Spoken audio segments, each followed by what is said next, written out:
My number one concern with core values, let me come to that in a moment. But first of all, welcome here from the Lamborghini, Bentley, and Rolls-Royce dealership here in Boston, where we'll be hosting tomorrow a YPO all-day, YPO New England Scaling Up workshop. So let me come back to my number one concern about core values, and that is its label. I think it got mislabeled all along. And part of the challenge is because we call them core values, we think that we can only hire people who share our same values. Now, I think values is a really loaded word. We talk about the value of a company, valuation, and personal values. And I like the way that Bob Glazier was able to talk about in his book, The Compass Inside. But I think for companies, that label has really caused issues.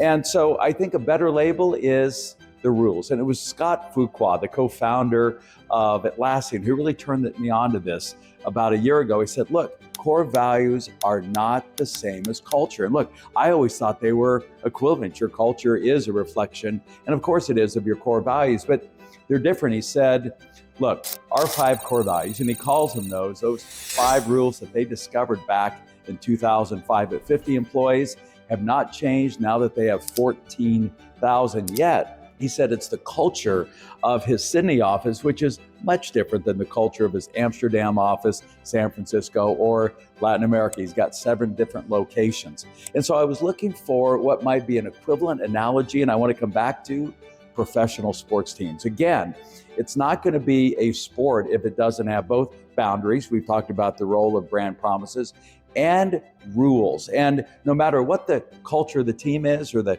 country that's hosting those teams, the rules are the same if you're playing soccer, football, or whatever the sport it is. And so I think a better label for core values are your handful of rules. And I don't need to hire people that share our same values. In fact, if I do, I'm going to end up with this kind of homogeneous team. I want diversity. That's absolutely critical for innovation.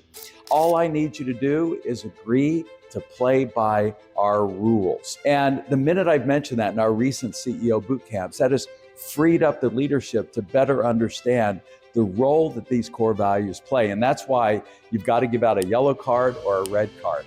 If folks are violating the rules and you're not calling on them or actually kicking somebody out of the game, they're not going to take them seriously. But I don't think core values is the right term. They are the rules of your game. They are the rules of the road. And if we're going to drive, we all have to face the same rules, follow the same rules, no matter what our own personal core values are. My name is Verne Harnish, author of Start to Scale, Keep Scaling.